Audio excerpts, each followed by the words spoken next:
Bismillahirrahmanirrahim. Assalamualaikum warahmatullahi wabarakatuh. Selamat pagi, selamat siang semuanya. Doa saya untuk rekan-rekan semua ini ada Prof. Suhono, Mas Gatot Broto, Mas Joko, Mas Andi, semua saja, seluruh pemangku kepentingan olahraga di Sleman yang berkesempatan hadir saat ini. Semoga selalu sehat, selalu berbahagia, tidak kurang suatu apapun, sehat, panjang umur, putra putrinya soleh solihah, nanti kita semua menghadap Allah Subhanahu Wa Taala dalam keadaan khotimah. Pagi yang membahagiakan, mohon maaf saya menyebut pagi karena di sini masih jam 6 pagi. Jadi saya dihubungi Mbak Ima tadi masih jam 5 di sini, baru salat subuh. Nah, selamat pagi, selamat siang buat Bapak dan Ibu semuanya. Saat ini kita masuk dalam suasana yang tentu berbeda dengan 20-30 tahun yang lalu ketika kita masih olahraga di lapangan bola, olahraga voli, olahraga bulu tangkis dalam kondisi biasa pakai lampu petromak, kemudian pakai lampu listrik di pinggirnya gitu ya. Suasana masih sangat sederhana. Saya ingat waktu saya masih ikut klub bulu tangkis di Sri Mulyo di Sleman, ikut klub ABC. Kemudian sepak bola di AMS di Sleman, angkatan muda Sayegan dulu ikut gabung di sana. Mungkin zaman angkatannya Lafran, angkatan kakak saya Mas Yosi, itu ya ikut main bola. Itu sepenuhnya pendekatannya manual. Nah, bagaimana sekarang kita bisa membangun sebuah sistem keolahragaan berbasis data yang lebih akurat. Nah, disinilah saya ingin mengajak Bapak dan Ibu semuanya, bagaimana kita semua mulai melakukan satu kaderisasi sejak dini, memasukkan semua data tentang bakat, minat, kader di bidang keolahragaan dengan memasukkan unsur-unsur pendukungnya dalam sebuah sistem digital. Sehingga kalau kita memerlukan siapa anak umur 4-8 tahun minat bulu tangkis, kita klik di situ, bulu tangkis, keluar datanya. Kelompok umur 10 sampai dengan 14 tahun, klik keluar datanya. Tentu di sini membutuhkan database.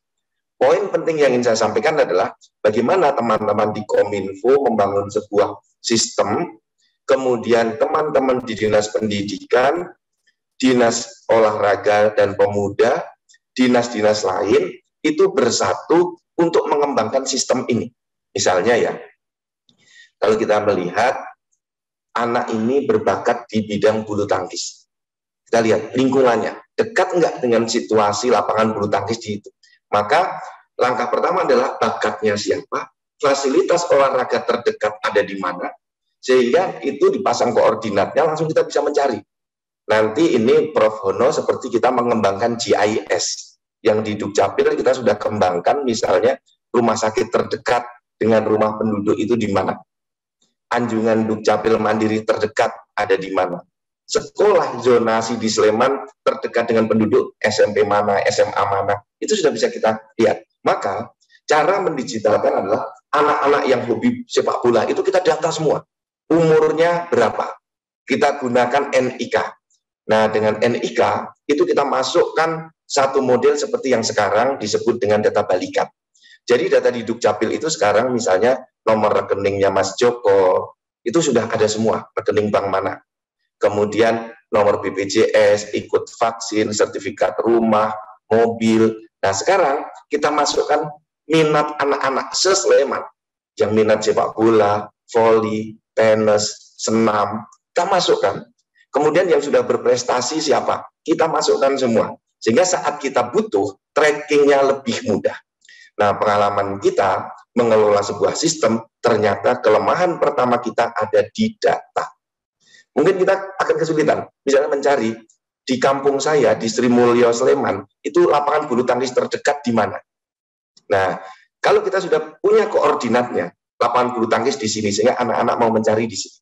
Tempat latihan terdekat untuk senam ada di mana. Tempat terdekat untuk latihan karate ada di mana. Sehingga kita mencarinya mudah. Jadi pertama, digitalisasi olahraga ini kita awali dengan informasi tentang fasilitas-fasilitas olahraga terdekat dengan koordinatnya.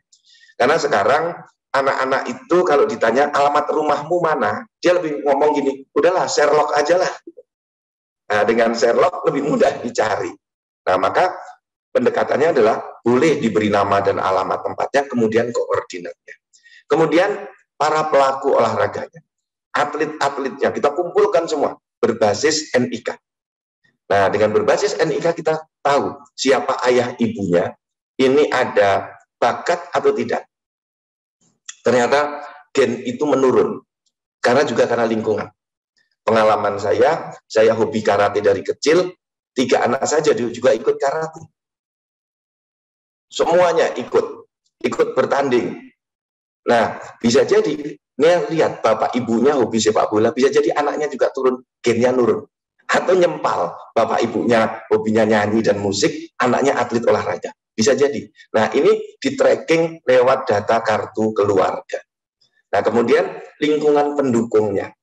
Nah, lingkungan pendukungnya itu sekolahnya di mana, mendukung atau tidak terhadap kegiatan itu. Jadi ini kita memerlukan sebuah platform, tentu di Sleman sudah punya, dengan pendekatan Smart City yang didorong Prof. Hono itu, kita bisa masuk ke sana. Tentu ini butuh dukungan. Masing-masing sekolah perlu kita libatkan, karena hampir semua anak-anak kita itu ruangnya di sekolah, berkembang dari sekolah. Dan juga banyak sekali olahraganya tidak berkembang juga karena sekolah. Kalau orang tua ngomong, mbok sinau, ojo bal-balan terus. Ya dulu gitu, ojo badminton terus, ojo karate terus, mbok sinau gitu. Padahal kan lebih senang badminton, lebih senang main bola, lebih senang karate daripada disuruh belajar. Nah, ini yang perlu kita satukan, satu kekuatan kita bahwa olahraga jalan terus, sekolah juga jalan terus. Nah, kemudian bagaimana dukungan kesehatan. Di dalam olahraga itu, Bapak dan Bu, ini nggak tahu, ini saya dulu atlet karate. Selalu diolok-oloknya, kamu lemes karena kakean mangan nasi, bukan mangan sego. Nggak tahu ini benar apa tidak. Gitu. Mas Joko ini bisa cerita. Jadi bisa jadi anak-anak yang memang kita arahkan jadi atlet, pola makannya, kesehatannya sudah dijaga.